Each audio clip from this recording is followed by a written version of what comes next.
The third investment summit organized by the government to attract international and domestic investments is going to kick off in the capital in a short while.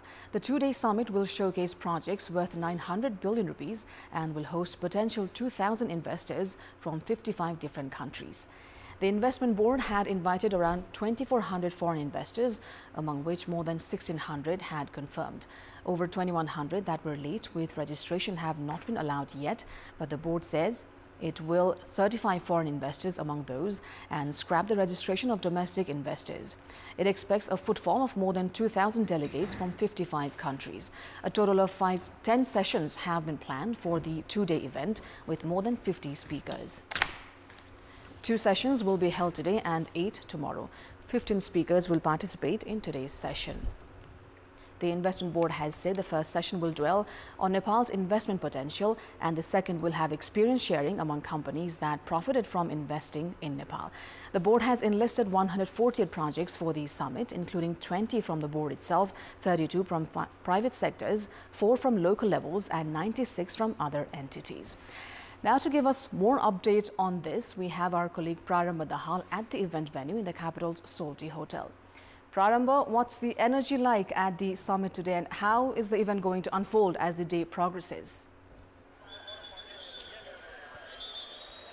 Well, Sarah, as the day is warming up, so is the event. We are witnessing the arrival of guests and delegates, representatives from different diplomatic missions of the country, also the officials from different government bodies, and the representatives from the private sector as well.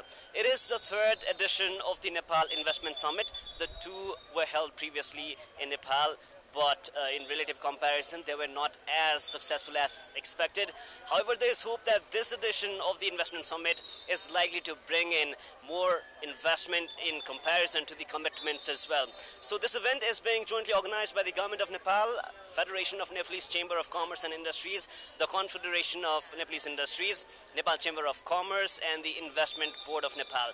As you mentioned earlier, it is a two-day event, and more than 1,700 investors are attending this summit from 55 different countries. There are a total of 150 projects approximately, with both from the government and the private sector as well. 385 delegates from Nepal in terms of the government and the private sector are attending, while 500 from immediate neighbors, 300 Chinese nationals and 200 Indian nationals are set to attend the two-day event. Well, among the 150 projects, 20 are ready to go. And as the day progresses, we will be having more updates about how the sessions will be taking place. As you mentioned earlier, on the first day, we will be having an inaugural session very shortly once the guests are settled inside, including the Prime Minister himself and the ministers who are attending this event. There are two important sessions for today. The first one is going to be about exploring investment opportunities in Nepal. The session will delve into different sectors with scope and potential that have the capacity of inviting foreign investment and domestic investments as well. While the second session will largely focus on, as you mentioned, the success stories, profits made by foreign investors in Nepal, the challenges they faced and how they overcame them, the kind of environment, the support system created by the government, the legal challenges and legal opportunities as well, all those factors in the success stories of investment in Nepal. Meanwhile, project showcasing and market sounding will also be held in the sessions slated for today. Sarah. Prarambha, the government has put projects worth billions of rupees on showcase. What do you think of the potential in locking investors? Well, we'll have to go back to the first and the second edition of the Nepal Investment Summit, Sarah. The first one was held in 2017, followed by the next one in 2019. If we are to look at the data, in the first one, there was a commitment of $13.5 billion. However, only a fraction of that actually materialized. In the second one, the tale was quite similar. Secured $12 billion, but they were only for 50 projects, realized a fraction of it. This time, however, the government has been ensuring easing the conducive environment, creating a conducive environment and easing the legal and other hassles for the investors. So there is a lot of hope, especially because the demand for clean energy is growing in our immediate markets, which means India and Bangladesh as well. So with the expansion of transmission lines, with the progress of the projects that we've already been carrying forward, it looks like the projects that we are presenting this time in terms of hydroelectricity, which totals 1,200 megawatt. Along with that, we have a mega project of Nisgat International Airport, and then the Kathmandu-Chitwan Expressway, and the so many tunnelways with large prospects of not just returns for Nepal, but also for the markets of Nepal and the products of Nepal, right? So there is this time a lot of hope.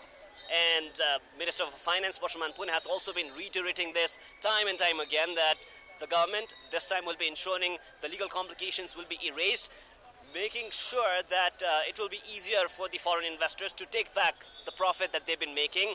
And in today's session as well, in the success stories, we're likely to hear how the processes have eased over the past decade in terms of taking the profit back, because any investor would want to have that expected ROI, return on their dollars, right? So the government is very hopeful, and at the same time, considering the projects they've been putting forward, the prospects being showcased in the two-day event, it is more likely to be productive in relative comparison to 2017 and 2019, Sarah.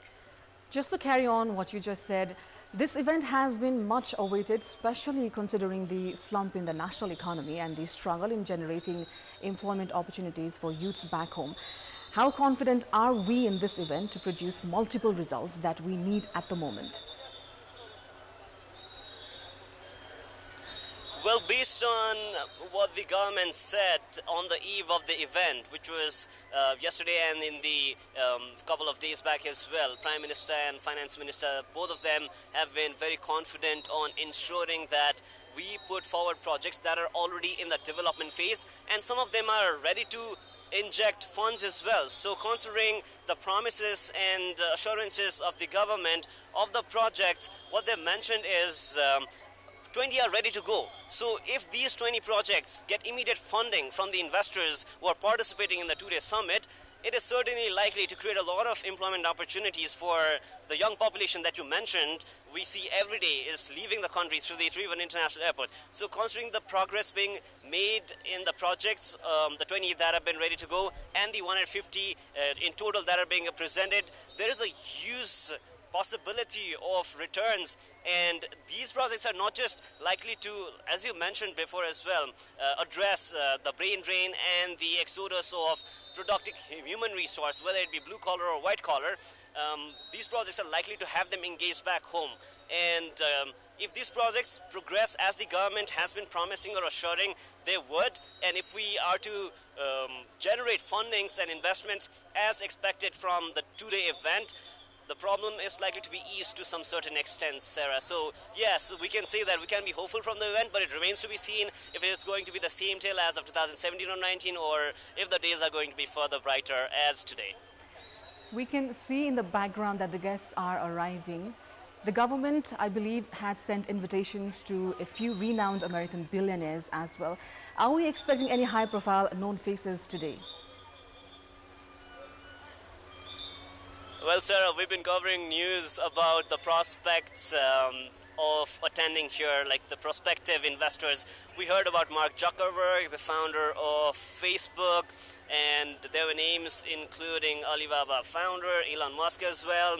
But, however, it seems like they've not accepted the invitation, or because of their busy schedule, they've not been able to be here. But what we've learned is representatives of Indian billionaires, Gautam Adani, and other Indian investors are also here. So their presence is likely to make some certain impact, especially in sectors like construction of airport and physical infrastructures. So yes, Zuck is not here, but maybe representatives from India and Chinese billionaires would make some impact once this event actually concludes formally. Thank you, Prarambha, for that update. That was our colleague Prarambha Dahal from the Investment Summit venue. The two-day summit is going to begin in a short while in the capital. The guests are arriving, in fact, and we will have continuous updates on it here on Kantipur Television HD and our social media platforms as well.